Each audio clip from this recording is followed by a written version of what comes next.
Good morning, students. So today we are going to see the topic natural vegetation and wildlife.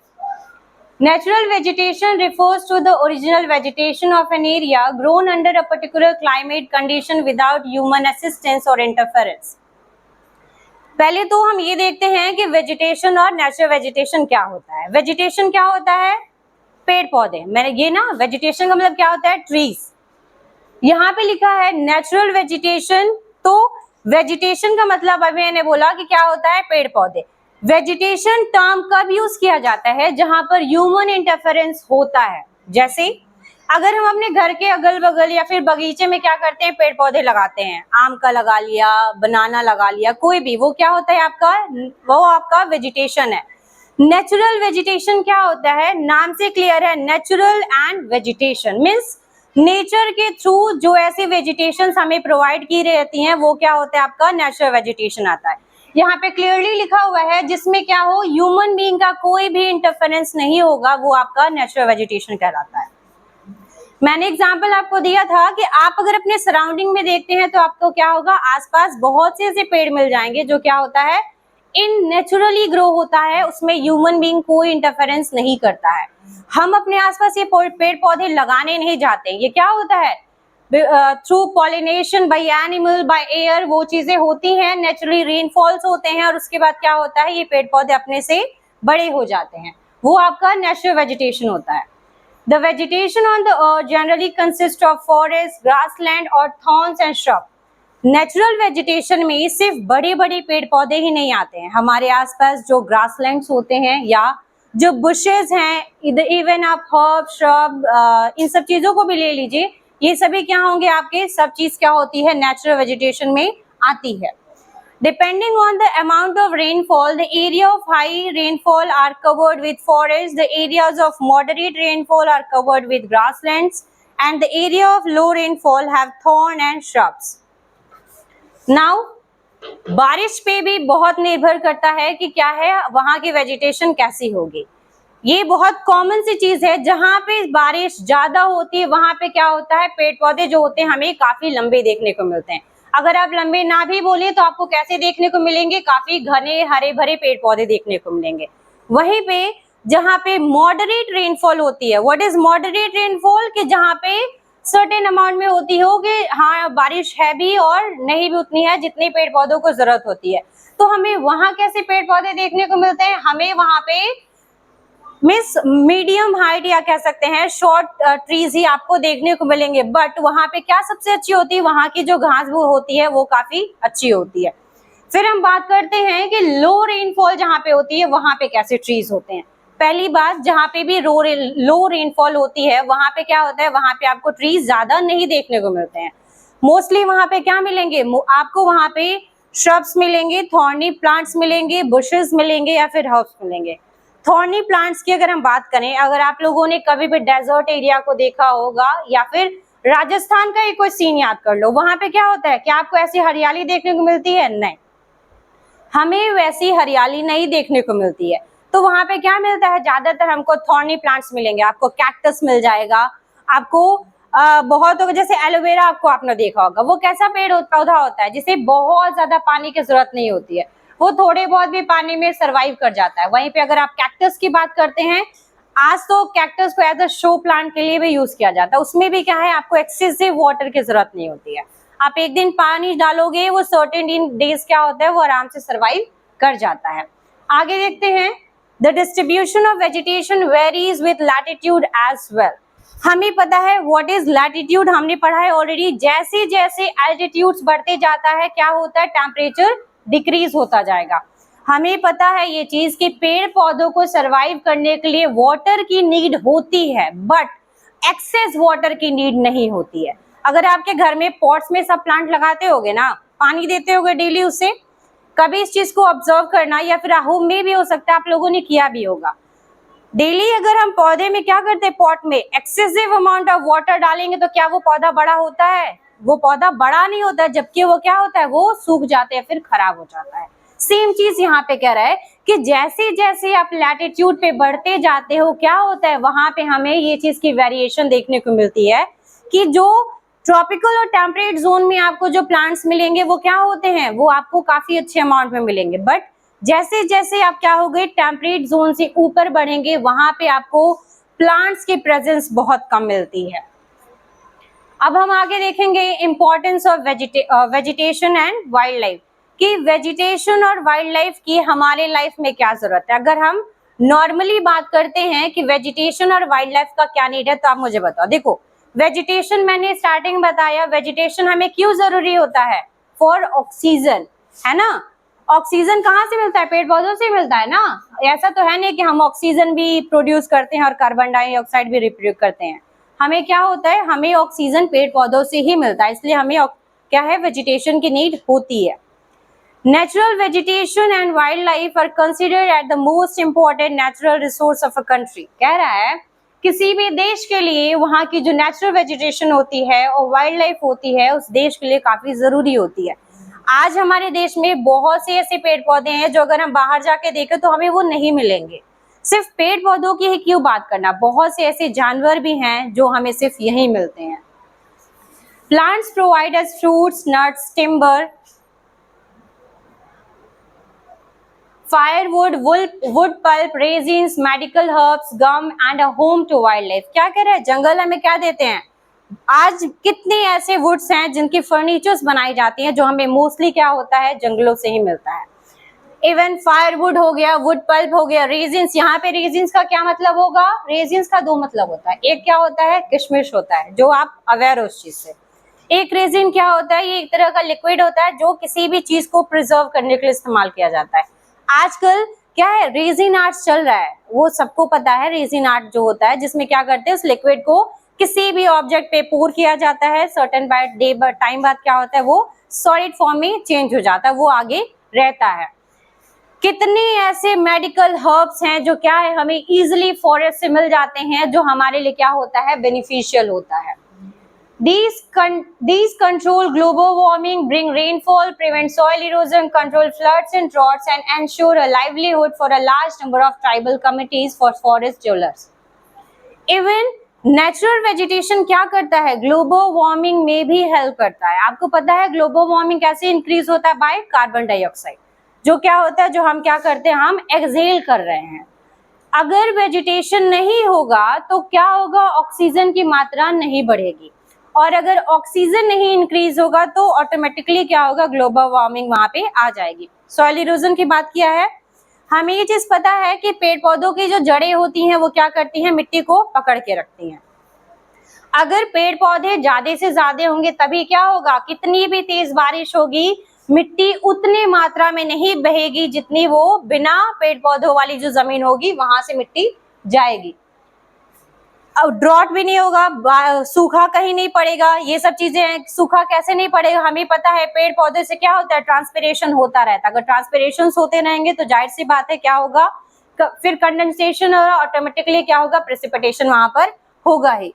आगे क्या है, forest and wildlife play a vital role in maintaining the ecological balance and survival of all form of life, thus they are of great significance to human. कह रहा है ecological balance जो environment में है उसे maintain, उसे balance करने के लिए हमें प्लांट्स, एनिमल, सभी चीजों की क्या होती है, जरूरत होती है। अगला है wild life refers to animals, birds, insects, worm as well as aquatic animal। अगर हम नॉर्मली वाइल्ड लाइफ का अगर टर्म रिमेम्बर करते हैं, मेमोराइज करने की कोशिश करते हैं तो हमें क्या याद आता है, बड़ी बड़ी जंगली जानवर जैसे लॉयन, टाइगर, चीता, एलिफेंट, ज़ीब्रा, ये सब ज्यादा याद आते हैं। बट होता क्या है, आपका वाइल्ड लाइफ में ऐसे सभी जानवर, चाहे वो छोटा सा कीड़ा है या फिर कोई चिड़िया है, सभी क्या होते हैं, सभी आपके वाइल्ड लाइफ में आते हैं। Animal also provide us with milk, meat, egg, honey, fur, feather, hides and skin, etc। जितनी भी यहाँ पे चीजें मेंशन की गई हैं सभी क्या है, सभी हमें जानवरों से मिलती हैं। चाहे हम हनी की बात कर ले, हम एग्स की बात कर ले, हम फ्लैश की बात कर ले, इवन विंटर में हम कोई जैकेट पहनते हैं, कोई स्वेटर पहनते हैं, कोई शॉल लेते हैं, सभी क्या है, सभी हमें एनिमल के फर के थ्रू मिलता है। तो क्या है, एनिमल्स क्या है हमारे लिए, उसके लिए भी बेनिफिशियल रहते हैं। इनके स्किन हो गए, इनके जो हॉर्न्स होते हैं उनसे भी क्या किया जाता है, डिफरेंट काइंड ऑफ ऑब्जेक्ट्स बनाए जाते हैं, शो पीसेस बनते हैं जो डेली यूज में लोग पर्स कैरी करते हैं, वॉलेट्स रखते हैं, बेल्ट्स पहनते हैं, शूज पहनते हैं। सभी चीजें क्या होती हैं, एनिमल के स्किन से बनाई जाती है, जो ओरिजिनल लेदर्स होते हैं उनसे बनता है। They are used for plowing and a beast of burden carrying goods from one place to another. The dead animal of plant and animal goes decomposed into humus which make the soil fertile. Even सिर्फ इन्हीं चीज के लिए नहीं, आज तो हमारे पास number of technologies है जिसकी मदद से क्या है, हमें कोई भी हम एनिमल्स का उतना इन्वॉल्वमेंट नहीं करते। बट पहले क्या था, पहले चाहे वो एग्रीकल्चर की बात कर लीजिए या फिर कैरिंग अ पीपल और any object from one place to another, हम क्या करते थे, एनिमल्स का यूज करते थे।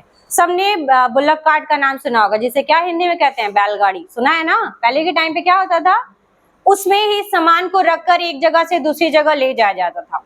पहले डोंकीज का इस्तेमाल होता था, कैमल्स का यूज होता था, जो क्या करते थे, लोगों को या सामान को इधर से उधर ले जाने का काम करते थे। बट आज हमारे पास नंबर ऑफ ट्रांसपोर्ट्स हैं जिनका हम यूज करते हैं। यहाँ पे सॉइल की फर्टिलिटी के भी बारे में बात किया है कि जब क्या होता है, कोई भी एनिमल है या फिर कोई भी plant by anything, by any natural disaster और एनीथिंग, वो क्या होते हैं, उनकी डेथ हो जाती है, तो वो क्या होते हैं, ऑटोमेटिकली सॉइल में वो रह जाते हैं। After certain time they get decompose, और वो क्या करते हैं, सॉइल के साथ मिलकर ह्यूमस क्रिएट करते हैं, जो उस सॉइल को क्या करती है, उसकी फर्टिलिटी रेट को बढ़ा देती है। Animal depend on plants for their growth and survival. बहुत से ऐसे एनिमल्स होते हैं जो फ्लैश ईटिंग नहीं होते हैं, जो कार्निवोर्स कहलाते हैं। वो जो हर्बीवोर्स होते हैं वो किस पे निर्भर होते हैं, वो आपके प्लांट्स पे डिपेंड होते हैं और वो प्लांट्स को खाते हैं, तभी उनका सर्वाइवल हो पाता है। It is written both plant and animals are interdependent. आपस में क्या है, पेड़ पौधे एक दूसरे पे डिपेंड रहते हैं। अब जानवरों पे पेड़ पौधे कैसे डिपेंड होते हैं, अभी मैंने आपको बताया था कि पॉलिनेशन होता है थ्रू एयर, एनिमल, इन सभी चीजों के लिए। तो मोस्टली जो प्लांट्स होते हैं वो एनिमल्स पे इसी चीज के लिए डिपेंडेंट रहते हैं कि एनिमल अगर किसी चीज को खाता है तो क्या होता है, जो प्लांट्स होते हैं उनके जो सीड्स होते हैं वो उनके में स्टक हो जाते हैं और वो कहीं भी जाके गिर जाते हैं, तो वो उस नया पेड़ को वहां पे लग जाता है। There is a relationship between plants and animal and the physical environment which is called the ecosystem. Plants में, एनिमल्स में और जिस इन्वायरमेंट में वो हैं या फिर हम क्यों नहीं हैं, वो सभी क्या करता है, वो सभी चीजें मिलके इकोसिस्टम को बनाता है। Survival of human depend on plant and animal. हम ह्यूमन बीइंग जो हैं, हम प्लांट्स पे भी डिपेंडेंट है और किस पे डिपेंडेंट है, एनिमल्स पे भी, बिकॉज वी आर ऑमनिवोर्स। हमें सब्जियां भी चाहिए, हमें फ्रूट्स भी चाहिए, हमें एग भी चाहिए और हमें फ्लैश भी चाहिए खाने के लिए। Hence, it is necessary for human to preserve the ecosystem. इसीलिए क्या है, हमें इस चीज की जरूरत है कि हम क्या करें, अपने इकोसिस्टम को, अपने इन्वायरमेंट को बचाकर रखें। Thus, plants and animals are necessary for maintaining the ecological balance on the earth. इसीलिए प्लांट्स और एनिमल्स को हमें इस तरीके से प्रोटेक्ट करके रखना चाहिए कि जो हमारे अर्थ पे जो ये बैलेंस है वो चीज क्या रहे, मेंटेन रहे। Now vegetation, distribution of vegetation, relief and climate control the growth of vegetation in an area। यहाँ पे दो टर्म है, रिलीफ एंड क्लाइमेट। क्लाइमेट से सभी अवेयर है, क्लाइमेट का क्या मतलब होता है, किस तरीके का मौसम है, बरसात है, ठंड है, गर्मी है। जो रिलीफ का मतलब कि वहाँ के लैंड फीचर्स कैसे हैं, प्लेन एरिया है, डेजर्ट एरिया है, प्लेट्यू है, हिली एरिया है, इन सभी चीजों पे भी निर्भर करता है कि वहाँ का क्या है, वेजिटेशन किस तरीके का होगा। The temperature and availability of moisture bring about variation in vegetation from place to place. इस चीज पे भी डिपेंड करता है कि किसी भी जगह का टेम्परेचर कैसा है, तभी जाके क्या होता है, वहां पे वैसे पेड़ पौधे देखने को मिलते हैं। Area of heavy high rainfall support dense vegetation where the trees are generally tall and are of multiple spices.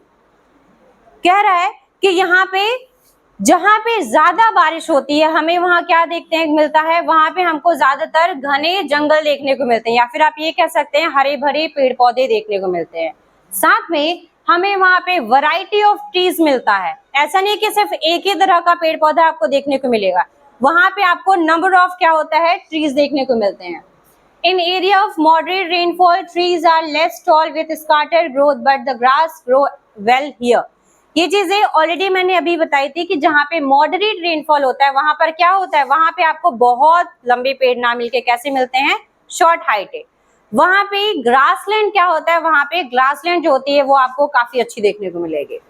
In areas of low rainfall thorns and shrubs grow. जहाँ पे बारिश होगी नहीं वहां पे लंबे पेड़ मिलने वाले नहीं है, लंबे पेड़ तो छोड़ दीजिए, वहां पे आपको छोटे पेड़ भी नहीं देखने को मिलते हैं। बहुत रेयर ऐसा होता है कि हमें वहां पे कोई भी ट्रीज देखने को मिलते हैं। तो लो रेनफॉल एरिया में कैसे पेड़ पौधे देखने को मिलेंगे, तो मोस्टली हमें वहां पे ऐसी ट्रीज देखने को मिलते हैं जिन्हें पानी की बहुत ज्यादा जरूरत नहीं होती, मीन्स वो लेस वाटर में भी सर्वाइव कर जाए। जैसे अभी मैंने कैक्टस का नाम लिया था, आपका एलोवेरा का लिया था, कोई और थॉर्नी बुशेस ऐसे होंगे, वो सब क्या है आपके वहां पे इजिली ग्रो हो सकते हैं। Trees are short, stunned with thick bark, short oily leaves with spines and deep root to conserve the moisture. Low rainfall area में ज्यादातर हमें ऐसे पेड़ पौधे मिलेंगे जिनकी जो लीव्स होती हैं वो क्या होती हैं, काफी पल्पी होती हैं। जैसे अगर आप लोगों ने कभी कैक्टस को देखा होगा, कैक्टस को नहीं भी देखा है तो एलोवेरा आई होप सबने देखा होगा। अगर उसका पत्ता तुम लोग तोड़ते हो तो क्या होता है, अंदर से क्या मिलता है, पल्प टाइप का कुछ सब्सटेंस मिलता है। और साथ में यहाँ लिखा है कि वहां पे और क्या होता है, उनकी जो जड़ें होती हैं वो जमीन के काफी अंदर रहती हैं, और वो जड़ें काम करती क्या है, मॉइस्चर को ऑब्टेन करती हैं, मीन्स मॉइस्चर को ऑब्जर्व करती हैं और उसे प्लांट्स तक पहुंचाती हैं। क्योंकि वहां पे क्या होता है, सरफेस पे तो पानी मिलता नहीं है, तो क्या है वो क्या करते हैं, पानी की जरूरत कैसे पूरी करेंगे, सरफेस के अंदर। कह रहा है areas which are snow covered polar region consist of mosses and lichens, it is known as tundra vegetation. ऐसी एरियाज जहां पे स्नोफॉल्स होते हो या फिर आप कह सकते हो जहां पे आइस शीट्स, आइसबर्ग्स ये सब मिलते हैं, मोस्टली वहां पे आपको कोई भी तरह के पेड़ तो नहीं देखने को मिलेंगे, आपको वहां पे मोसेस और लीचेंस ही देखने को मिलेंगे। जैसे क्या बोला जाता है उसे वहां पे टुंड्रा वेजिटेशन बोला जाता है। टाइप्स ऑफ फॉरेस्ट की बात करते हैं। सी on the basis of shading their leaf, forest is divided into two categories. What? Evergreen forest and deciduous forest. Evergreen forest क्या होता है, जहाँ पे जो पत्तियां होती हैं वो एक साथ नहीं गिरती हैं। एक साथ गिरने का मतलब क्या होता है कि उनका कोई सीजन नहीं फिक्स होता है कि इस सीजन में सारी पत्तियां गिर जाएंगी। ऐसा क्यों नहीं होता है, क्योंकि एवरग्रीन फॉरेस्ट हमें ज्यादातर कहाँ मिलेगा, जहाँ पे हैवी रेनफॉल होता है, तो वहां पे पत्तियां एक साथ नहीं गिरती हैं। इट डजंट मीन कि वहां के पेड़ों की पत्तियां गिरती ही नहीं हैं, वहां पे पेड़ों की पत्तियां गिरती हैं बट एक साथ नहीं गिरती हैं। वो कब झड़ जाती हैं और कब नहीं आ जाती हैं वो पता नहीं चलता है। अगला है डिसिडुअस फॉरेस्ट। डिसिडुअस फॉरेस्ट में क्या है, यहाँ पे पत्तियां जो होती हैं सीजन वाइज अपनी लीफ को गिरा देती हैं। जैसे हमारे ऑटम सीजन और स्प्रिंग सीजन है, ऑटम सीजन में क्या होता है, सारी पत्तियां एक साथ, सारे पेड़ जो होते हैं पत्तियों को गिरा देते हैं। जैसे ही स्प्रिंग सीजन आता है नई पत्तियां पेड़ों पे लगना स्टार्ट हो जाती हैं और पेड़ क्या होते हैं, हरे भरे हो जाते हैं। सेम चीज यहाँ पे लिखा हुआ है, कह रहे डिपेंडिंग ऑन लैटिट्यूड, लैटिट्यूड के हिसाब से अगर आपको डिफरेंट जोन्स याद होंगे तो टेम्परेट जोन को भी क्या किया गया है, उसमें भी ट्रॉपिकल और टेम्परेट जोन में डिसिडुअस फॉरेस्ट को पाया जाता है। उस हिसाब से भी क्या है यहाँ पर क्या है, फॉरेस्ट को डिवाइड